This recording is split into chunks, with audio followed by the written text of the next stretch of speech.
Et je crois téléspectateurs, je suis d'abord très peiné et touché par les nombreuses victimes qui sont décomptées. Parfois, on ne peut pas les décompter, malheureusement. Mais pour votre question, je constate simplement que ces Sénégalais qui ont décidé de faire ce deuil sont dans un pays de liberté et qu'ils ont exprimé comme cela leur paraissait normal de le faire. Je n'ai vraiment pas de remarques particulières à faire par rapport à ça, sinon que de prier avec eux pour le repos de l'âme de ces jeunes qui sont perdus et à jamais. Quels sont les chiffres du gouvernement sur cette nouvelle vague de voyages clandestins vers les côtes espagnoles notamment? Quel que soit le gouvernement au monde qui fait face à des situations pareilles, vous n'êtes pas en mesure de décompter et de dire voilà le nombre de partants et voilà le nombre de morts. Et c'est tout à fait normal et logique. Parce que dans toutes les embarcations de cette nature, comme dans les voyages en avion, il faut un manifeste de bord. Il faut savoir le nombre de personnes qui étaient à l'intérieur. Il faut avoir le repérage. Ils partent en clandestinité et personne ne fait de manifeste. Il est évident que personne ne peut savoir le nombre de personnes qui est parti, et encore moins le nombre de victimes. Et cela se constate dans tous les pays du monde. Il n'y a pas d'exception à ça. Ce n'est pas une incapacité, mais c'est une impossibilité. Parce que simplement, ceux qui partent n'avertissent pas, ils se cachent pour partir, ils sont traqués par des patrouilles maritimes et par des patrouilles aériennes. À partir de ce moment, il n'est pas possible. Je dis c'est une impossibilité matérielle d'avoir le nombre de personnes parties pour savoir le nombre de personnes mortes. Les services de l'État ne peuvent pas aller auprès de ces zones de départ, utiliser divers instruments pour savoir... Ce n'aurait pas été la clandestinité alors. S'ils étaient dans des lieux situés, dans des lieux connus, on les traque pour savoir où ils sont. Vous savez, parfois il est très facile par le bout de l'émotion et par la nécessité de faire du sensationnel, de dire des choses de cette nature. Vous voyez, le gouvernement est incapable d'aller savoir qui peut au monde et quel gouvernement. Et les gouvernements les plus renseignés au monde ne sont pas capables de vous dire le nombre de morts dans des circonstances pareilles. Je crois qu'il faut revenir à des proportions beaucoup plus objectives et plus réalistes pour parler de cette question plutôt que de faire dans l'émotion qui traduit. Je peux comprendre que ça traduise un sentiment profond de regret, de malheur, de tristesse, mais s'abstenir quand même de vouloir faire des critiques qui ne peuvent en aucune façon être fondées par rapport à ça. Mais le gouvernement a la responsabilité de la vie de tous les Sénégalais où qu'ils se trouvent. Cette responsabilité, elle doit l'assumer en toutes circonstances, mais elle peut l'assumer, elle ne peut l'assumer qu'avec le concours de tous les citoyens du pays, sans exception. Ce démenti du gouvernement, par exemple, Abdou Latif Coulibaly, sur cette pirogue qui a pris feu au large de Mbour. Le IM, qui, dans son communiqué, affiche le nombre de 140 morts. L'OIM n'a aucune base de certification. Aucune base. Ils n'ont pas de navire. C'est une branche de l'ONU qui dispose peut-être de ces leviers. C'est l'ONU qu'on va s'émouvoir parce que c'est l'ONU. Mais l'ONU utilise tout le temps les moyens des États parce qu'ils ne disposent pas de moyens pour le faire. Ça peut impressionner peut-être certains, mais pas moi par rapport à ça. Pour avoir pendant longtemps, en tant que consultant, servi dans les rangs de l'ONU et dans des zones de guerre catastrophiques où l'ONU s'en réfère aux moyens des États. Vous voulez dire que l'ONU a fait preuve de légèreté sur cette... Sûr, comme elle l'a souvent fait dans beaucoup de cas. Oui, et je l'assume. Abdou Latif Coulibaly, notre invité de le grand jury d'RFM, pourquoi le président Macky Sall n'a-t-il pas pris la parole ici pour se prononcer sur ces drames de l'immigration clandestine? Pourquoi a-t-il préféré attendre d'aller jusqu'en France, au Forum de la paix de Paris, pour dire un mot sur la question? Je suis vraiment désolé pour nos journalistes de votre acabit de dire ça. Combien de fois le président a pris la parole? Et combien de fois les... Je parle de ces drames enregistrés récemment. Avec et en conseil des ministres. Et dans un communiqué. Je parle de prise de parole publique. Je suis très clair, Abdou Latif Coulibaly. Je parle de prise de parole publique. La prise de parole publique, c'est pas l'écrit. La prise de parole publique, elle se décline par l'écrit et se décline par la parole vive. Il l'a fait dans un tweet, plusieurs tweets. Pourquoi il ne l'a pas fait dans la parole vive, Latif Coulibaly? En conseil des ministres, il ne l'a pas fait. C'est pas une audience publique, le Conseil des ministres. Le ministre de l'Intérieur, l'ancien ministre de l'Intérieur l'a fait, et de façon remarquable d'ailleurs. Quand je prends la parole, je la prends au nom du gouvernement du Sénégal et au nom du président de la République. Maintenant, ça est une chose de dire, le président a parlé par les biais de ses ministres, c'est qui est notre responsabilité, on le fait. Ça est une autre de dire, il n'a pas pris la parole. Voyez-vous, Babacar, il faut que dans nos analyses et dans nos passions, qu'on sache garder raison. Et qu'on puisse analyser de façon froide. Dans les analyses, pourquoi le président public, il n'a pas pris la parole de façon vive? C'est pas une analyse. Alors, mais je vous recommande de demander au président de l'appeler ici pour qu'il vous réponde à sa question. Vous êtes un de ses collaborateurs proches, censé lui dire comment on s'adresse à un peuple qui fait face à des drames comme ceux qu'on vient de connaître. Vous savez, j'ai envie de vous dire quoi? Pourquoi Youssou Ndour n'a pas pris la parole? Est-ce que vous êtes capable de me le dire? Pourquoi? Youssou Ndour, lui, n'a pas pris la parole pour le dire. Il est président de la République. Non, mais il est quand même une personnalité importante dans le pays. La voix comparer le président de la République à un... Juste pour vous dire la boutade, c'est vous dire que si votre patron ne vous dit pas pourquoi il n'a pas pris, vous ne pouvez pas le dire. On parle du président de la République. Désolé, on parle du président de la République. Mais même si on en parle, c'est une clause de style, de figure pour vous expliquer l'incapacité dans laquelle vous êtes de me dire pourquoi il n'a pas pris la parole. C'est la même qui m'habite aujourd'hui. Si vous voulez maintenant forcer pour me faire dire ce que le président ne m'a pas dit, mais alors vous êtes en train de tromper vos auditeurs. Et vous ne voulez pas ça. Parce que ce n'est pas une faute de communication que de ne pas s'adresser de façon vive. Je ne sais pas ce qu'est une faute de communication. Si vous me l'expliquez, je réponds. On ne va pas être là dans ce détail-là, Abdoulatif Coulibaly. Le propos, il n'est pas ambigu. Pourquoi le président public... Pourquoi le président public... Je vous réponds de façon nette. Moi, je ne peux pas vous dire pourquoi le président de la République n'a pas pris la parole à la télévision pour le dire. Je peux vous dire, le gouvernement, le président, ils ont pris la parole, soit par l'écrit, soit par les ministres eux-mêmes, mais vous voulez me faire dire ce que je ne sais pas. Vous aurez trompé vos auditeurs dans ce cas, et vous n'êtes pas là pour les tromper. Vous êtes là pour les informer. Vous voulez que je vous dise quelque chose que je ne connais pas. Je vous dis, je ne sais pas. Vous voulez quand même que je me prononce.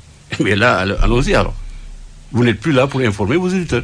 Très bizarre. Pour les tromper. Très bizarre. Ah ben, pourquoi aucune bizarrerie.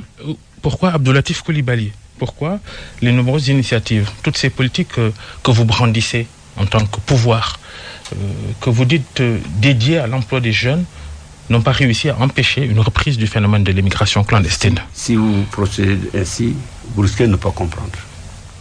Le problème de l'employabilité des jeunes n'est pas un phénomène qui se traite en 6 mois, n'est pas un problème qui se traite en 10 ans. C'est une question fondamentale de repositionnement économique dans notre pays et de repenser fondamentalement les mécanismes de production chez nous. Alors, si vous pensez, parce qu'on a pris une politique, les effets seront immédiats, c'est une erreur. Une politique ne déploie pas ses effets immédiats. Il faut un temps pour le faire. Cette question qui est liée à l'immigration des jeunes, ça tient à plusieurs facteurs à la fois. C'est le profil de l'économie que nous avons, où vous avez 70% des jeunes qui vous demandent, ou 64% plus.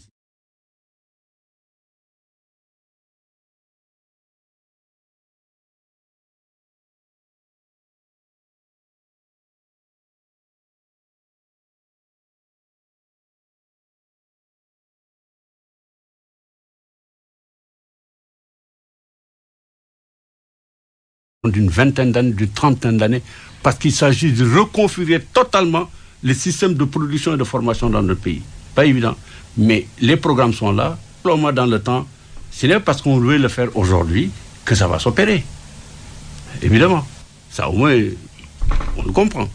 Pourquoi le président de la République, il a promis lors de la dernière campagne électorale pour la présidentielle 1 million d'emplois pourtant? Vous parlez d'effets qui ne sont pas forcément immédiats. 750 000 emplois, directs, indirects, ont été créés pendant le septennat qu'il a fait. Aujourd'hui, nous sommes à peine à 1 an et demi du mandat qu'il a dû, deuxième mandat. Vous voulez tout de suite qu'on décline les effets? On n'a pas une évaluation détaillée de ces 750 000 emplois. Mais il y a un document qui a été produit par le ministère du Travail du Sénégal, qui a été présenté en Conseil des ministres, dit dans la presse partout. C'est dommage. Le Conseil des ministres toujours. Hein. Mais c'est l'instance suprême où le gouvernement décide. Vous moquez du Conseil des ministres, c'est quand même grave. Je ne me moque pas du Conseil des ministres. Mais si vous évoquez toujours le Conseil des ministres. On parle de communication publique large. Qu'est-ce qu'une communication publique? C'est quoi? D'abord, on parle d'information publique. Ça n'existe pas la communication publique telle que vous voulez définir. Le gouvernement donne des informations, il faut le savoir. L'information publique, elle est organisée, on la diffère. La cosmétique autour de ces communications, autour de l'information publique, ça c'est de la com. Nous ne sommes pas toujours ici pour faire de la com, mais pour donner les informations publiques. Quand vous allez aujourd'hui dans toutes les études qui ont été réalisées, à la fois par le gouvernement et par des organismes indépendants, vous saurez quelle est la situation de l'emploi au Sénégal. Il y a un faux document que des gens ont pris, qu'ils ont fait circuler, qui est un fake news de façon absolue, sur lequel le ministère du Travail est revenu en donnant les statistiques normales et en convoquant même des statistiques faites par des organisations internationales.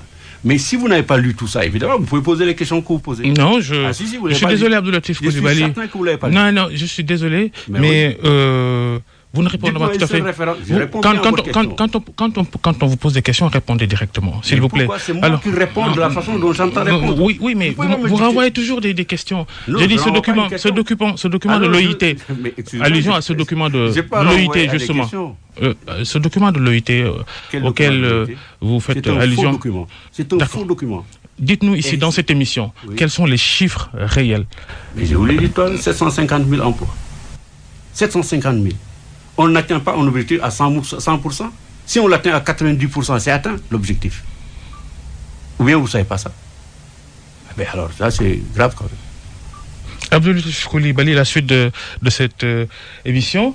Le gouvernement du 1er novembre, qui a été annoncé au moment donc où des centaines de jeunes Sénégalais bravent les aléas de la mer pour rejoindre l'Europe. Cette équipe gouvernementale retouchée, remaniement léger, c'est pour, dites-vous, justement répondre à ces questions. On se demande ce qui change quand on voit ces 5 nouveaux ministres qui entrent, quand on constate également que la majorité des membres de ce gouvernement sont de l'équipe sortante et qu'ils gardent presque tous les mêmes fonctions. Ça va changer quoi comparé à l'équipe précédente et par rapport aux 8 ans que Macky Sall a déjà passé à la présidence de la République? Avocat, je sais que vous aimez bien les faits. Le gouvernement n'a jamais dit que le gouvernement qui a été changé, c'est pour faire face à la situation des jeunes qui bravent la mer. C'est pas exact. C'est d'autant plus placé pour le dire que le soir même où ces décisions ont été prises, le gouvernement dissous, c'est moi-même que le président de la République a appelé en me demandant d'aller commenter à la télévision nationale ce qui a été dit. Voilà ce qui a été dit. Je le répète d'abord.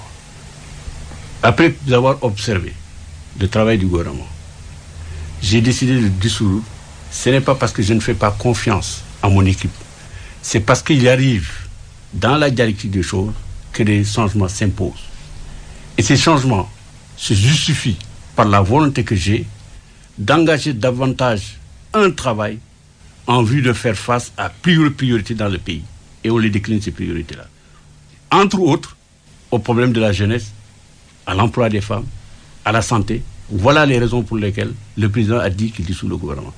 Ceci dit, les jeunes qui bravent l'océan et partent. Ce n'est pas que par la mer. Avant-hier, on a rapatrié plus de 250 jeunes de Dakhla. Ils partaient par la route. Il faut qu'on soit plus rigoureux dans l'analyse des faits et dans la convocation des faits qui nous permettent de faire nos analyses. Depuis longtemps et depuis toujours, les jeunes ont quitté le Sénégal pour partir. Vous les voyez partir par des moyens légaux ou vous les voyez partir par des moyens illégaux. Et c'est l'une des raisons d'ailleurs pour lesquelles... Cette nouvelle vague via les pirogues, ça fait longtemps qu'on n'a pas vu. Oui, mais ça fait longtemps qu'on n'a pas vu. Ça fait longtemps que ça a cessé. C'est parce que ça a recommencé. Ça veut dire qu'il y a eu, à un moment donné, une période de répit où on ne le voyait plus.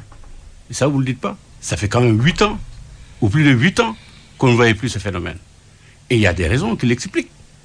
Entre autres, l'envie d'aller ailleurs, d'améliorer sa situation, en pensant justement qu'en y allant, on va y arriver. Mais au-delà de l'envie, il y a également quelque part une certaine mentalité liée au fait que l'AR appelle souvent les jeunes. Ce n'est pas simplement les jeunes désœuvrés. Il y a des jeunes qui ont le bac, qui ont la possibilité de faire les études au Sénégal, mais qui vont chercher ailleurs.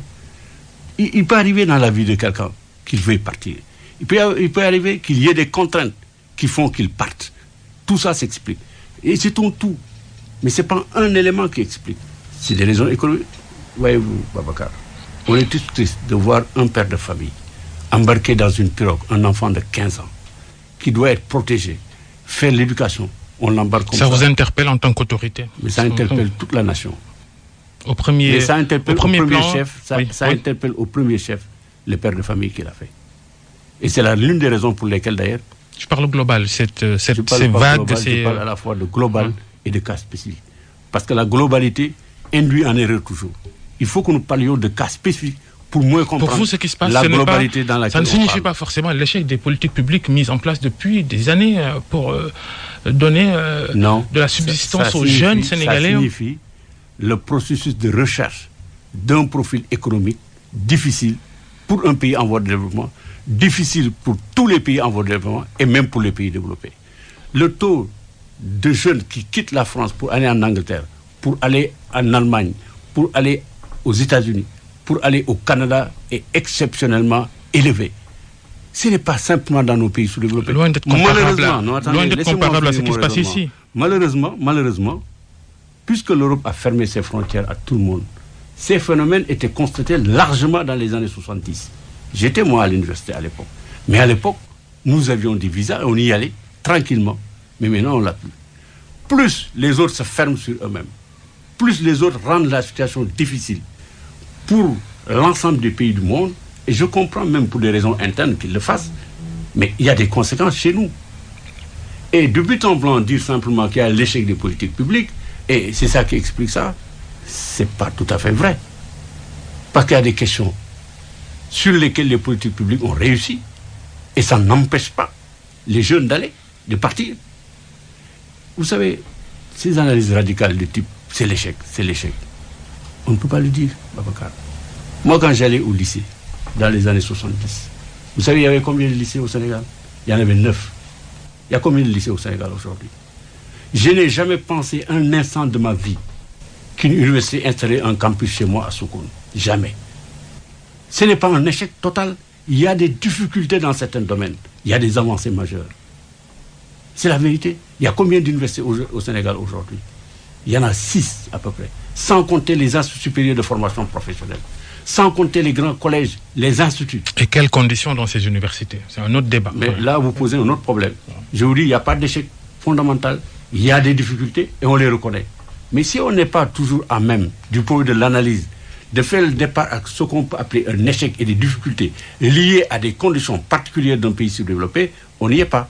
La question, c'était ce gouvernement remanié légèrement, ça change quoi dans la vie des Sénégalais? Mais le problème, ce n'est pas en termes de gouvernement qui change ou qui ne change pas de 2 ou de 5. Pourquoi changer le gouvernement alors, Abdoulatif Coulibaly? Quand on change le gouvernement, on veut que... Je vous ai expliqué de façon très claire ce pourquoi le gouvernement a été changé. Le président l'a dit, il a expliqué, je vous l'ai expliqué tout à l'heure. Mais vous n'avez pas voulu entendre, évidemment. C'est ces nouvelles entrées, ces nouvelles arrivées dans le gouvernement, Oumar Sarr, ex-PDS, leader du PLD, nouveau parti, et de façon plus globale, le ralliement d'opposants au pouvoir, la nomination d'Idrissa Seck à la présidence du Conseil économique, social et environnemental, l'étonnement d'une importante partie de l'opinion qui ne croit pas en l'argument de la relance économique qui justifie donc pour vous ce recrutement de personnalités de l'opposition. Alors quelles sont les autres visées de Macky Sall dans sa démarche? Donc je voudrais vous donner une réponse en 3 temps. Si vous permettez, c'est une question importante que vous avez posée. D'emblée, je vous réponds en disant ce qui s'est passé est une tradition au Sénégal. Ce n'est absolument pas du tout une nouveauté. C'est d'ailleurs l'une des caractéristiques principales du système politique sénégalais et l'une des références par laquelle on adresse la question au Sénégal de la démocratie. Je vais vous dire, en 1946, et permettez-moi de répondre, Léopold Sédar Senghor et Lamine Gueye sont colistiers. Lamine Gueye est là, Senghor se détache en 1948 et fait son parti, le BDS.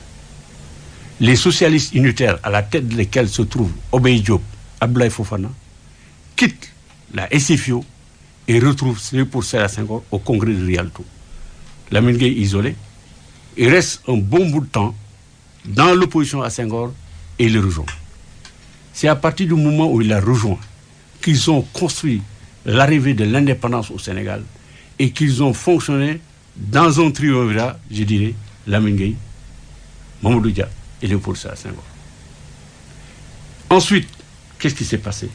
Il y a eu ensuite le PRA Sénégal, qui est venu rejoindre avec la bande d'Abdoulaye Ly, Tchernoba et autres. Ils ont rejoint. Et Lamine Gueye a rejoint Senghor, ils ont constitué le BPS. C'est une tradition estampillée démocratie sénégalaise. C'est peut-être, je n'ai pas fait l'étude pour le savoir, mais je peux l'imaginer, l'une des raisons fondamentales qui font que nous n'avons jamais eu dans ce pays des contradictions exacerbées au point de remettre en cause la construction nationale et l'unité nationale. Je le suppose, je viens encore. Venons dans une époque plus récente. En 1991, 7 avril 1991, Abdoulaye Wade, qui était dans une position radicale, rejoint Abdou Diouf. Je me souviens, la LD restait dehors, plus avec d'autres partis. Elle n'avait pas manqué, ces formations qui n'avaient pas rejoint, de critiquer vertement Abdou Diouf et Abdoulaye Wade. J'entends mot pour mot les mêmes raisons que Mamadou Ndoye donnait pour expliquer le fait qu'il vienne le 2 juin 1993 dans le gouvernement. Il reprend mot pour mot autrement ce que Idriss Seck dit aujourd'hui. Mot pour mot. J'ai lu l'une de ces interviews. La LD en 91 n'a pas rejoint, le PIT était dedans. 93, la LD vient. C'est parce qu'elle était là, et heureusement que probablement l'histoire de Mercier, extrêmement grave, a pu trouver quelque part des solutions qui ont peut-être évité au Sénégal le pire, même si un magistrat est mort. Et ça s'est passé dans ces conditions-là. Dans ces conditions, je crois franchement et honnêtement qu'il y a quand même quelque chose de vertueux dans ça, quelque part. Parce que si on suit votre raisonnement, ça voudrait dire que l'opposition sénégalaise a été la plus nulle d'Afrique. Mais c'est la seule qui a réussi, dans des conditions pacifiques, et l'alternance politique par 2 fois. Quelle est donc la nullité de cette opposition-là, qui se retrouve à des moments donnés, précis, avec le pouvoir, pour négocier des choses qui sont importantes et en vue de pacifier le pays et de mieux travailler. Si nous avons eu le code consensuel dont on parle aujourd'hui, et qui est tant chanté d'ailleurs. Ce qui a fait votre raisonnement, Abdelatif Coulibaly, ce qui a fait votre raisonnement, c'est la comparaison qui n'est pas forcément la bonne comparaison. Vous parlez de crise, vous parlez de tension. On n'en est pas là aujourd'hui en 2020. Je ne compare pas. Je vous explique ce qui se passe aujourd'hui. Ce qui se passe aujourd'hui est à la lumière de l'histoire. Qu'est-ce qu'on dit? L'avenir se construit à la lumière de l'histoire, du présent et du passé. C'est ça que je vous explique. Toute analyse, je veux dire, qui est une démarche dialectique et qui est une démarche intelligente par rapport aux faits qu'on analyse, et à la fois du passé, du présent, et les perspectives se décident. Oui, d'accord. Voilà. Mais franchement, Abdelatif Coulibaly... Je sais que vous êtes gêné parce que c'est une analyse. Oui. Vous aimez toujours dire des raccourcis, laissez-moi des raccourcis et des généralités et des globalités. Dans lesquelles on ne comprend rien du tout. Pourquoi votre analyse, elle est défaillante? Parce que le principal concerné dans cette affaire, Idrissa Seck, lui-même dit qu'il discute avec Macky Sall depuis 15 mois. Alors, que ça change, oui, ça change quoi? Ça change que durant ces 15 mois, le pays ne vit pas une crise profonde qui justifierait des compromis et compromissions entre pouvoir et opposition. Mais qui vous a dit que c'est des crises profondes qui justifient? J'ai jamais dit ça, moi. Sur 93, vous évoquez l'assassinat de Maître Sey qui a rapproché les uns et les autres pour trouver une issue pacifique à la situation de l'époque. J'ai dit la LD en 93 a rejoint, et si l'affaire Maître Sey a été pacifiée, qu'Abdoulaye Wade est arrivé en 95 dans le gouvernement, entre autres, c'est sans aucun doute sa participation dans le gouvernement. Pourquoi vous déformez ce que je dis? Je n'ai pas dit ce que vous avez dit. Je vous ai expliqué le processus par lequel on est arrivé à ça.